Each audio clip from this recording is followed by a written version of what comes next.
Smart Talks vous est présenté par Circle, powered by Square.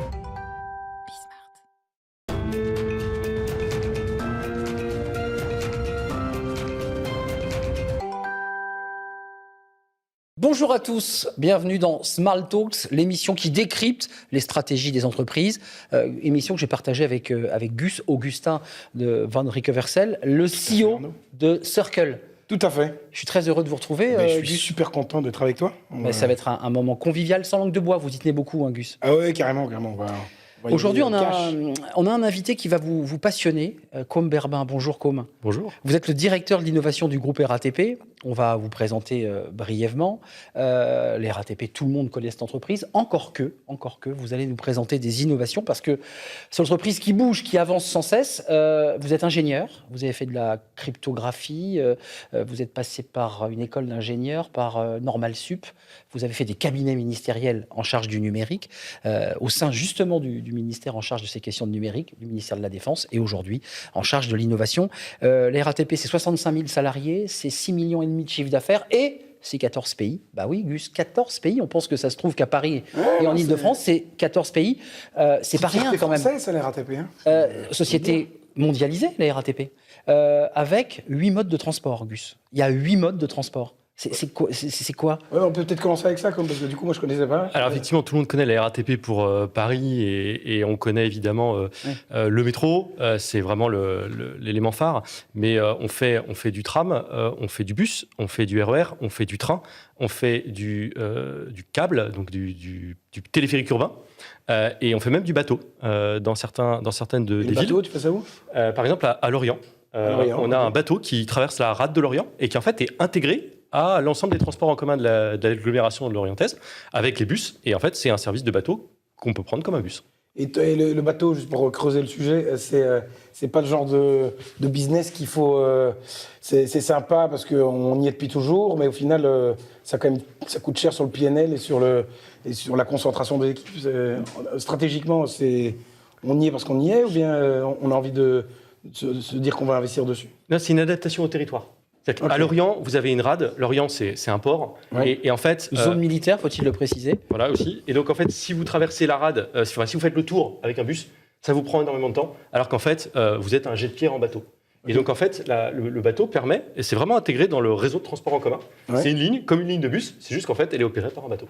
Donc, en gros, ce que tu es en train de me dire, c'est que la RATP, le vrai job de la RATP, c'est pas des métiers spécifiques dans le dur, c'est surtout de déplacer quelqu'un d'un point à un point B. Du coup, tu t'adaptes à ton environnement. Alors, c'est-à-dire que demain, vous allez faire des trottinettes parce qu'il faut s'adapter à son environnement. Non, alors, on ne fait pas de trottinettes, par exemple, c'est un très bon exemple. Aujourd'hui, nous, on est spécialiste de la mobilité urbaine. Et on est plutôt spécialiste des modes industriels complexes. C'est ça. Avec une vraie valeur ajoutée sur les services à la ville et l'intégration urbaine. Et donc, en fait, on a des choses qu'on développe nous-mêmes, et puis on a un réseau de partenaires. Par exemple, les trottinettes électriques, il y a des gens qui font ça bien mieux que nous. Ouais. Donc, on est plutôt dans une stratégie d'alliance et de partenariat que dans une stratégie de vouloir courir après des acteurs qui, en plus, sont beaucoup plus petits, beaucoup plus agiles que nous, et on n'arrivera pas à courir derrière eux. Tout à fait. Par contre, construire un nouveau métro, ça, il n'y a pas grand monde qui sait faire dans le monde, donc on va là-dessus, parce que c'est là qu'on a de la valeur. Donc c'est quand même du transport lourd, en termes d'investissement et en termes industriel sur lequel vous vous positionnez, quoi. Pour le reste, c'est plutôt de partenariat. Alors, en fait, on a plusieurs activités. On a une activité d'opérateur de transport. Ouais. Et là, on peut être amené, c'est souvent au niveau de la ville ou d'un ensemble de villes, on peut récupérer ce qu'on appelle une délégation de service public. Donc, on va opérer les transports d'une communauté de communes ou d'une ville pour le compte de la ville. Et donc là, vous vous adaptez au territoire. Ouais. On a une activité de développement de nouvelles infrastructures, donc créer des nouvelles lignes de bus, de métro par exemple. Ouais. Et puis, on a toute une série d'activités autour de, comme je vous disais, de la ville et de l'intégration urbaine. On a un des plus grands réseaux de fibre optique d'Île-de-France. C'est ça. Qui passe sur sur les lignes de métro. Bien sûr, en fait. C'est très pratique. C'est extrêmement pratique. On a aussi aujourd'hui on mène des opérations d'intégration urbaine. On est un acteur industriel. On a des ateliers de maintenance. y compris de maintenance ferroviaire, donc c'est des équipements lourds. Aujourd'hui, ces choses-là, elles sont dans la ville. Vous ne pouvez pas aller faire maintenir vos trains à l'autre bout de la France ou à l'étranger. Donc vous êtes obligé de les intégrer dans la ville. Et aujourd'hui, qu'est-ce qu'on fait? Quand on refabrique un centre-bus, quand on rénove un centre-bus, on construit des immeubles par-dessus. Et donc on arrive à créer de l'habitat dessus. Voilà, on arrive à mixer une activité industrielle lourde avec des activités type habitat. Juste un mot, parce que Gus, il veut pas m'en laisser placer une. Je vais quand même essayer de poser une question, évidemment, quand même. L'intelligence artificielle dans tout ça, parce qu'on se souvient de la RATP, c'est le pneumatique, on est sur pneumatique, c'est traditionnel, c'est l'image d'Épinal du cinéma en France. Là, on est déjà parti sur le métro sans conducteur, ce qui existe déjà, et l'intelligence artificielle. En quoi on innove là? En quoi l'IA apporte une innovation en matière de transport? Alors, l'IA, elle apporte de l'innovation sur plusieurs aspects. Elle apporte un premier aspect qui est pour le voyageur. Aujourd'hui, on travaille avec de l'IA pour améliorer les temps de prédiction de parcours, pour que quand on vous donne une information en disant votre bus arrive à telle heure, je le reçois. Voilà, ça soit vrai. On a aussi un deuxième élément qui est on travaille sur l'amélioration de nos opérations. Donc, comment est-ce qu'on utilise de l'intelligence artificielle pour fluidifier la régulation des trains? Donc aujourd'hui, on fait ça sur le RER B. Sur le RER B, on est en train de mettre en service une intelligence artificielle qui aide les gens qui font la régulation, les aiguilleurs, à mettre les bons trains au bon moment pour que tout ça passe, pour cadencer ça comme une horloge. C'est un vrai sujet. C'est un gros sujet. Non, c'est un très gros sujet mais je voudrais juste faire un petit point en arrière quand tu me dis en fait on commence à construire des appartements au-dessus des centres de maintenance, etc. Est-ce que on a vu la RATP évoluer stratégiquement depuis qu'elle sort un petit peu de cette coupole publique et que soudainement on lui demande de faire du chiffre en fait et qu'on n'est plus dans ce biberonnage qui était tout à fait normal parce que c'était comme ça à l'époque. Du public au semi-privé. On sort un peu de ça et soudainement on se dit maintenant il va falloir trouver des niches de croissance, des nouveaux relais de revenus. Est-ce que ça rentre là-dedans? Alors totalement, ça rentre là-dedans. Alors, le sujet de l'ouverture à la concurrence, il est en cours, il n'est pas fini. Ça se coupe pas mal en interne, je vous le cache pas. Et en fait, on a plusieurs relais de croissance. Mais déjà, il y a effectivement le fait qu'on se soit déployé depuis des années sur de nombreuses villes et de nombreux pays. Et puis, on a effectivement développé... à l'international, c'est quoi la proportion? Entre l'Île-de-France et le reste? Et le reste du monde. Alors, ça dépend en quoi vous parlez. Si vous parlez en voyageurs transportés, c'est 80-20. Ok. Et en termes de chiffre d'affaires? En termes de chiffre d'affaires, alors, j'ai pas les 80 chiffres. 80 France, 20 monde, on est d'accord. Voilà, mais bon, ça doit ressembler à peu près, mais j'ai pas les chiffres. Oui, c'est ça, ok, d'accord. Donc, il y a eu ça. Et aujourd'hui, on a effectivement une deuxième phase où on a capitalisé sur ce qu'on avait réussi à faire en termes d'intégration urbaine de travail Cabile. Donc, au début de cette année, on a créé une nouvelle filiale qui s'appelle Solutions Ville pour offrir tout ce savoir-faire, toute cette capitalisation de savoir-faire aux villes avec un objectif qui est de devenir le partenaire intelligent des villes durables et innovantes. Et RATP Logistique, ça rentre dans Partenaire Ville? Ça rentre dans Solutions Ville. C'est effectivement, c'est une des activités qu'on développe, c'est travailler sur la logistique. Complètement. Finalement, on a une vraie expertise sur le déplacement de personnes. Et aujourd'hui, on voit bien qu'il y a des équivalences qui se font. Il y a finalement, parfois, vous vous déplacez pas pour aller jusqu'à un magasin, vous vous faites livrer chez vous. Donc, il y a dans l'articulation, l'orchestration des mobilités dans une ville. C'est super intéressant. Il y a un équilibre qui est en train de se déplacer entre mobilité des personnes et mobilité des biens. Et par contre, c'est deux domaines qui aujourd'hui se parlent très peu. Tout à fait. En fait, les acteurs de la mobilité des personnes ne sont pas les mêmes que ceux de la mobilité des biens.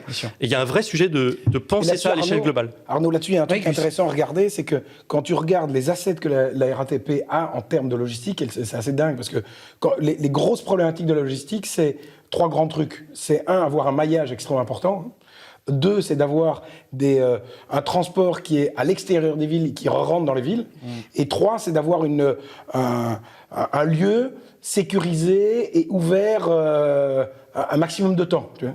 Et si tu regardes ce que la RATP peut venir offrir en termes de logistique, c'est extrêmement intéressant. C'est-à-dire que la capacité d'avoir... La RATP, elle a un maillage plus important que tous tes petits... Carrefour Express ou autre, par exemple. C'est plus que les points de poste. Donc le maillage de logistique qu'il y a derrière, il est hyper intéressant. Et puis d'être en capacité de pouvoir faire des livraisons 2 fois par jour, quoi. C'est-à-dire qu'avoir... Tu sais, quand tu regardes la problématique de logistique aujourd'hui... Il faut l'embaucher quand même. Hein. Non, mais la problématique je pense qu'il y a quelque chose là. Sur RATP Logistique, attendez. On recrute, hein. Attends, mais RATP Logistique... non, mais après ça, on en reparlera. Mais sur ta logistique, un des gros sujets, c'était... Hier, tu étais passais à du J+5, tu vois, tu commandais, ça arrivait 5 jours plus tard, tu es très content. Aujourd'hui, tu commandes, c'est J+H, c'est-à-dire que c'est H+3 plutôt. Tu commandes, tu veux avoir 3 heures plus tard. Et donc cette capacité à pouvoir s'intégrer là-dessus, c'est un des gros struggles de Amazon, hein, c'est qu'ils n'ont pas justement ce réseau industriel qui leur permette de répondre à ça.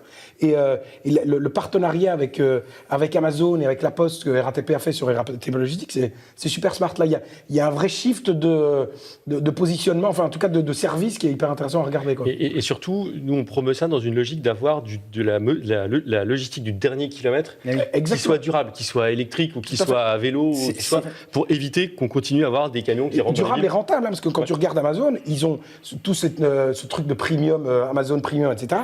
Ils l'ont fait juste pour envahir le marché, mais ça reste extrêmement peu rentable pour eux, voire déficitaire. Et donc, avoir de nouveau, soudainement, un partenaire qui arrive à marger sur ce genre de service-là et sur lequel, et que toi, tu n'as pas peur de te faire cannibaliser, parce que avant d'avoir acquis un réseau industriel comme vous l'avez, il va falloir se lever tôt. Il y a un vrai truc intéressant, quoi. Enfin, voilà, c'est passionnant ce que dit Gus. Moi, je pense qu'il faut quand même que vous preniez son CV assez rapidement. Quand même du service, mais c'est pas grave. Ce qui est intéressant dans ce qu'évoque Gus, c'est quand même l'idée de la transformation à travers des innovations. L'écosystème de start-up, c'est assez intéressant. J'aimerais que vous nous en parliez, parce qu'il y a l'idée de la RATP, c'est aussi de nourrir, d'aider, d'accompagner des start-up dans une mobilité plus souple, plus écologique, plus vertueuse. C'est ça la stratégie ? C'est ça. Alors sur les start-up, en fait, on a une logique d'accélération. On a commencé il y a quelques années, comme tout le monde, à regarder qu'est-ce qu'on peut faire avec des start-up, comment on les intègre, etc. Et en fait, on s'est rendu compte que le vrai sujet, c'est d'accompagner une start-up à grandir. Parce que si la start-up est vraiment très early stage, en fait, on est trop gros, on n'arrive pas à se parler, nos process ne s'articulent pas. Alors qu'en fait, quand on aide une start-up à grandir, ça veut dire on va les aider à se confronter au terrain, on va discuter avec eux, on va apprendre, eux, de leur manière de penser. Nous, on va leur apporter nos expertises internes. Dans certains sujets, on a des gens extrêmement experts, alors peut-être qu'ils ne perdent pas la vitesse des startups, parce que de toute façon, quand vous construisez une ligne de métro, ça dure 10 ans. Donc, vous n'êtes pas dans le même rythme. Et donc, en fait, on s'est rendu compte que ce mix-là, aider une startup à grandir quand elle est en middle stage, ça, c'est le bon niveau. Et c'est là qu'on fait des vraies collaborations gagnant-gagnant, à la fois pour nous, pour mieux comprendre et adapter et nous aider à innover en interne, et à aider la startup à grandir et à éviter soit des fausses promesses vers la startup, soit des choses où, en fait, dès que vous mettez les marchés publics, parce que nous, on est quand même une entreprise qui reste publique, quand vous mettez les procédures de marché public face aux startups, il y a un petit choc quand même. Évidemment. Comme qu'on se le dise, très franchement, aujourd'hui, les startups avec lesquelles vous avez réussi d'accélérer, parce que l'innovation dans le corporate, c'est un truc que je suis depuis 15 ans, it's a big failure. De manière générale, okay. C'est pas grave, c'est juste que il y a un apprentissage qui a dû se faire, etc. Mais est-ce que la notion de dire en fait on va interagir avec une start-up, est-ce que c'est pas juste de dire en fait on va interagir en partenariat avec une boîte qui en fait au final c'est plus vraiment une start-up, c'est une boîte qui a réussi à avoir une techno spécifique, etc. Mais de se dire en fait ce truc un peu paternaliste, c'est-à-dire je vais moi le grand mettre à côté d'un petit pour essayer de t'aider à grandir. Le truc qui fonctionne. Enfin, moi, j'en ai pas encore vu réussir, en fait. C'est un peu ça. Ça marche dans les deux sens, en fait. C'est-à-dire que nous, on peut les aider à grandir sur certains sujets. En fait, ce qu'on veut pas faire, c'est faire de fausses promesses aux startups. Ouais. Donc, on a des process pour dire assez vite oui ou non. Ouais. On continue pas. On les fait pas converger. Et en fait, la question, c'est qu'est-ce qu'on appelle réussir ? Moi, je considère qu'on a réussi si, en interne, on a réussi à planter quelques graines dans la tête des gens. Et parfois, aujourd'hui, moi, j'ai des gens qui arrivent avec un sujet totalement en disant c'est pas possible, etc. et qui repartent après avoir vu la startup en disant OK. Ils ont mûri, ils ont avancé. Voilà. Et dans le prochain appel d'offres, dans le prochain marché qui arrivera dans 2 ans, on va retrouver des éléments. Ça, pour moi, c'est un succès. Ce qui est aussi un succès, c'est quand on réussit à mener un projet. C'est un succès RH, c'est pas un sujet stratégique. Oui, c'est un sujet de transformation. Oui, d'accord, c'est un sujet de transformation.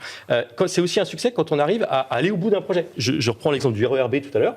La régulation de l'IRERB par une IA, c'est fait avec une start-up. Et là, on est allé au bout. Et on est en train de Donc ceux qui ont développé l'application, ceux qui ont travaillé sur le process. On a travaillé avec eux en fait, on a fait le bon mix dès le début en mettant les opérationnels, des gens de l'innovation pour aider tout ce monde-là à se parler, et la start-up. Et la start-up, est-ce qu'elle a un logiciel spécifiquement pour le truc et que grâce à ça, elle va scaler, ou en fait, vous avez acheté une équipe de dev qui était en chien pour trouver un projet, et ils sont super smart, ils vont vous donner le truc, mais au final, il n'y a pas de boîte derrière. Je grossis le trait, hein, mais c'est parce que ces trucs-là, moi, je l'ai vu très souvent. Ils vont pas scaler sur le RERB, parce que des RERB, il n'y en a pas 50 000. Ouais. Par contre, ils ont acquis une compréhension des problématiques ferroviaires qui, elle, va scaler. C'est ça. Okay. Après, il faudra qu'ils adaptent leur logiciel en fonction des lignes, des choses comme ça. Mais voilà. Un petit sujet sensible quand même. Le développement, l'innovation, c'est aussi les énergies que vous utilisez. Ouais. Il y a un vrai sujet. Je sais que vous travaillez sur l'hydrogène.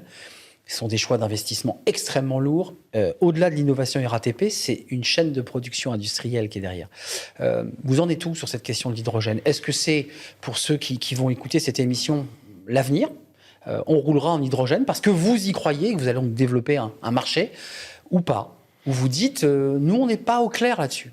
Alors, aujourd'hui, l'avantage des transports en commun, c'est déjà... comme vous mutualisez les gens, vous écroulez le bilan carbone. En plus, une bonne partie des transports en commun sont électriques. Le tram, le métro, tout ça, c'est électrique.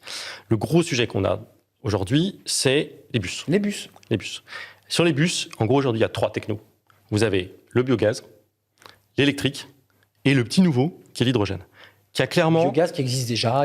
Voilà, le biogaz et l'électrique, ça existe déjà. On a un plan sur l'île de France pour convertir les 4500 bus de la flotte en biogaz électrique à l'horizon 2025. Donc, on sera neutre en carbone à cet horizon-là. L'hydrogène, c'est clairement la nouvelle génération de technologies énergétiques. Aujourd'hui, on essaye, on apprend. On a fait des tests l'année dernière sur quelques modèles de bus. Là, cette année, ça y est, on a les premiers projets très concrets qui démarrent à Lorient, à La Roche-sur-Yon. De l'hydrogène qui se fabrique en roulant. C'est très technique. De l'hydrogène. Qui fait son électrolyse embarqué. Alors, le sujet, c'est vous avez une station de génération d'hydrogène vert. Il y a plusieurs modèles qui ensuite approvisionne un bus. D'accord. Et le bus, en roulant, convertit l'hydrogène en électricité. Et en fait, le moteur est un moteur électrique. Mais tiens, justement, sur ce truc-là, par rapport à l'hydrogène, un des trucs qui est intéressant par rapport aux assets dont tu parlais tout à l'heure, c'est qu'il y a une très grosse décentralisation de la production. C'est-à-dire que hier, au niveau de l'électricité, on avait des grosses cheminées nucléaires et il fallait traverser toute la France pour y arriver. Avec l'hydrogène, on a une décentralisation de la production qui est extrêmement importante, qui est un très gros challenge pour les énergéticiens, qui sont en train d'essayer de se positionner, qui sont en train de littéralement changer leurs assets industriels. C'est des très gros changements. Et de nouveau, par rapport à, pour faire un parallèle avec la logistique, ces assets immobiliers et industriels, ça peut être des vrais leviers par rapport à la guerre de l'hydrogène. Des choses que vous avez, est-ce que c'est des choses que vous construisez pour les valoriser? Comment est-ce que vous en êtes là-dessus? Parce que il faut causer avec les énergéticiens. Alors, on cause avec les énergéticiens. Nous, justement, on ne fabrique pas d'hydrogène. Voilà. Effectivement, c'est la question de... En fait, la question pour nous, c'est beaucoup plus pragmatique que ça. C'est comment est-ce que vous remplissez votre bus? Exactement. Donc aujourd'hui, un bus électrique ou un bus biogaz, il est rempli en centre-bus, ou il est chargé en centre-bus, la nuit pour l'électrique. Sur l'hydrogène, aujourd'hui, en fait, il y a un peu 2 configurations. Il y a ce qui commence à émerger avec des espèces de stations, c'est-à-dire qu'il faut aller les chercher. C'est-à-dire qu'il faut que vous passez du temps à faire tourner votre bus pour aller chercher l'hydrogène, donc sans passagers à l'intérieur, donc c'est pas économiquement très intéressant. Avec des risques de fuite, parce que c'est très volatile, c'est très compliqué, il faut que ça soit bien capturé. Il faut bien que ça soit capturé, parce qu'au-delà des fuites, ça explose un petit peu. Et ça explose pas. Voilà, donc on a un petit enjeu de sécurité, mais ça c'est relativement bien maîtrisé. Le sujet aujourd'hui, c'est l'équilibre effectivement à trouver entre des très grosses capacités de génération d'hydrogène, mais derrière avec une problématique de distribution, donc il faut aller chercher, ou alors des capacités plus petites, et par exemple, accolées à un centre-bus. Et ça, c'est des projets sur lesquels on travaille, de dire, est-ce que finalement, on ne peut pas générer quelque chose qui soit plus petit et qui soit directement accolé au centre-bus, ce qui fait que du coup, on peut refaire ce qu'on fait aujourd'hui sur de l'électrique ou du biogaz, c'est-à-dire approvisionner directement au centre-bus. Ça, c'est le premier enjeu, c'est l'approvisionnement. Le deuxième enjeu, c'est la maintenance. Un bus, ça dure 15 ans. Aujourd'hui, personne n'a 15 ans de recul sur une technologie hydrogène embarquée dans un bus. Donc, on a un vrai challenge de réussir à maîtriser la maintenance long terme des bus hydrogène. Vous seriez les premiers à la RATP? Parce que est-ce qu'il y a d'autres modèles équivalents sur lesquels vous benchmarkez? Vous dites, tiens, le Mexique, tiens, l'Allemagne, tiens. Alors, on benchmark avec les autres opérateurs de transport qui font plus ou moins les mêmes, qui ont les mêmes problématiques, à peu près les mêmes problématiques que nous. Il y a un peu plus de compréhension du côté de certains constructeurs. Notamment, il y a des constructeurs étrangers qui ont investi sur l'hydrogène un peu plus massivement que les autres et qui ont un peu plus d'expérience, mais pas tant sur les bus, plutôt sur les véhicules individuels. Je parlais de l'Allemagne notamment. Voilà. Et voilà. Mais est-ce que c'est pas un secteur sur lequel il faut faire gaffe de ne pas se retrouver après, ça dépend de la politique d'innovation de la RATP, mais se retrouver premier, parce que être le premier, être trop tôt, ça coûte souvent beaucoup plus cher qu'être trop tard. Trop tard, il y a toujours moyen de récupérer le truc. Trop tôt, t'es là avec tes trucs, remplis les tiroirs, mais tu sais pas quoi en foutre. Quoi. Alors, effectivement, il y a une problématique de quel est le bon créneau. Nous, on est dans une approche pragmatique et progressive. Donc, on commence relativement tôt, mais on commence petit. Cela dit, l'hydrogène à la RATP, ça fait, je crois, 3 ans qu'on en parle.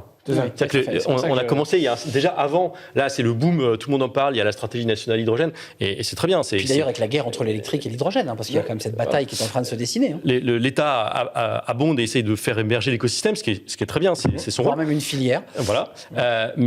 Donc du coup, on est dans cette dynamique-là. On a commencé à tester un peu plus tôt, mais là, on a les premiers projets qui commencent à vraiment sortir. Donc on est dans la bonne dynamique. C'est ça.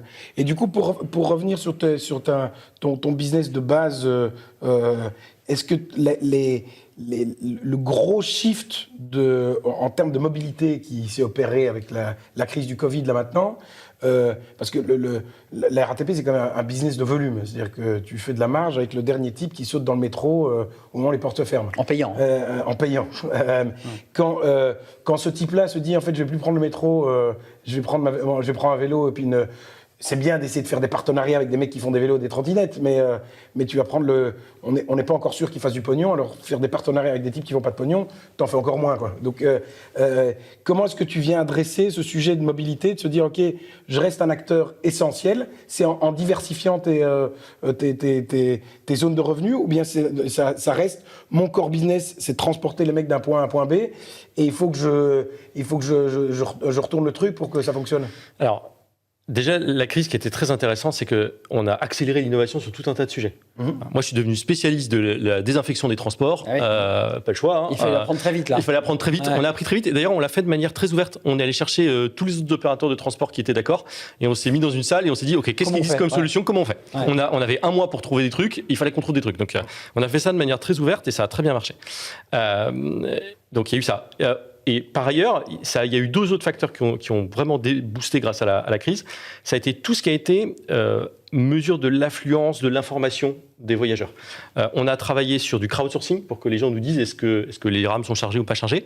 Là, on vient de sortir une expérimentation où on mesure les flux sur la densité de population sur les quais. De stations de métro avec de l'IA et des caméras. Et là aussi, c'est une information qu'on donne au voyageur pour finalement rendre le voyageur acteur de son déplacement. Il peut choisir. Qu'on reçoit sur l'iPhone. Voilà, et l'idée, c'est qu'à terme, ça apparaisse dans l'application. C'est ça. Voilà, voire même on commence à réfléchir à s'en servir pour, est-ce que du coup, si on voit qu'il y a beaucoup de monde, est-ce qu'on peut pas envoyer un train de plus? C'est ça. Mais là, tu ne traites pas ta problématique de volume. J'y arrive. Et alors, donc ça, c'est vraiment des choses qui ont vraiment avancé grâce à la crise. La vraie question de la crise, c'est la sortie de crise. C'est jusqu'où on va remonter. Actuellement, là, c'est en train de remonter. C'est reparti assez fort. Ça remonte assez fort. On va voir ce soir, puisqu'aujourd'hui, il y a une nouvelle étape de déconfinement dans les jours qui viennent. La vraie question, c'est jusqu'où ça va remonter. C'est ça. Et là, par contre, c'est là où il y a des vraies incertitudes. C'est-à-dire qu'il y a plusieurs effets contradictoires. Il y a un effet de télétravail où effectivement, on se dit qu'il y a des gens qui vont rester en télétravail. Bon, cela dit, on a vu aussi pendant la crise qu'il y avait des gens qui ne pouvaient pas télétravailler. Qui se déplaçaient. Et qui se déplaçaient quand même. Et voilà. Donc, nous, on remonte l'offre progressivement. Il y a des lignes où on est de nouveau à 100% de l'offre. Et donc, la vraie question, c'est jusqu'où ça va remonter. Et effectivement, en fonction de jusqu'où ça remonte, on n'a pas la même problématique de modèle économique si on remonte à 97% ou si on s'arrête à... Il nous reste peu de temps, il nous reste à peine 3 minutes pour clore cette émission. Une dernière question. Alors, une dernière question là-dessus par rapport à ce flux. Est-ce que du coup, vous allez arriver sur des sujets d'efficacité assez importants, comme on peut le voir dans d'autres capitales, où en fait on essaie de mettre un maximum d'efficacité sur le réseau et de se dire qu'en fait le type qui prend son métro en heure de pointe, il va payer plus cher faire que celui qui prend son... Pour se dire, en fait, vu que maintenant j'ai moins de volume, il faut que je fasse un maximum de marge aux bons endroits et que quand il n'y en a pas, je ne vais pas me prendre le luxe d'envoyer 4 rames de métro vides, quoi. Alors, est-ce qu'il y a des réflexions stratégiques? Ce qu'a fait la SNCF d'ailleurs pendant le Covid. Tout à fait. On commence à se positionner là-dessus? Alors, sur l'Île-de-France, toute la question de la tarification et du niveau d'offre, en fait, c'est quelque chose qui est défini par Île-de-France Mobilité. Oui, c'est ça. Et c'est la région. Et c'est la région, en fait. Oui. Donc, en fait, ça échappe à la RATP. Voilà. Nous, on a un dialogue intelligent avec eux pour les problématiques techniques, pour des choses comme ça. Mais finalement, les personnes qui fixent le niveau d'offre, c'est la région. C'est les politiques. Juste avant de nous quitter, on peut imaginer, dans tous les pays d'ailleurs dont vous avez parlé, de bus sans conducteur et de métro sans conducteur. Parce que les bus sans conducteur, on pense évidemment à la voiture totalement automatisée, et le métro sans conducteur existe déjà à Paris en particulier. Est-ce que globalement vous êtes dans une stratégie d'innovation allant jusqu'à supprimer les hommes pour faire se déplacer les Parisiens et tous ceux que vous déplacez ? Alors, la mobilité autonome, c'est un de nos gros chantiers d'innovation. On a tout un programme qui vise justement à comprendre ce que permettent ces technologies et à quel type de service c'est vraiment pertinent. Donc aujourd'hui, on a une expérimentation dans le bois de Vincennes, par exemple, qui permet de relier finalement, la stratégie, c'est de l'étendre pour faire une transversale entre un bout de RER et la ligne 1 du métro. En fait, c'est plutôt dans une logique de complémentarité de l'offre. De liaison entre des lignes. Voilà, de liaison entre des lignes, où là on travaille avec Saint-Rémy-lès-Chevreuse, donc le dernier kilomètre à partir du RER. Comment est-ce qu'on fait pour que les gens arrêtent de prendre leur voiture pour faire 3 km pour aller à la gare de RER? Nous, on pense que la mobilité autonome, elle a une vraie place là-dedans. Dans cet espace-là. Dans cet espace-là. Et puis la technologie, elle a fait beaucoup de progrès, elle va continuer à en faire, mais le remplacement des conducteurs de bus, c'est pas pour demain. Bon, voilà. On va encore croiser des conducteurs de métro, de RER et de bus. On a encore pour un petit temps, là. On va croiser des hommes. Voilà pour ce numéro de Smart Talks. Merci, Côme Berdin, d'être venu, directeur de l'innovation groupe RATP. C'est 8 pays. On a découvert que vous étiez sur 8 pays avec multiples innovations. Merci, Gus. Avec plaisir. C'était bien. C'était très bien. Sans langue de bois, parce que Gus, il y tient beaucoup. Voilà. On se retrouve évidemment très prochainement pour un nouveau numéro de Smart Talks. À bientôt, Gus. Merci, Arnaud. À bientôt, merci. Smart Talks vous a été présenté par Circle, powered by Square.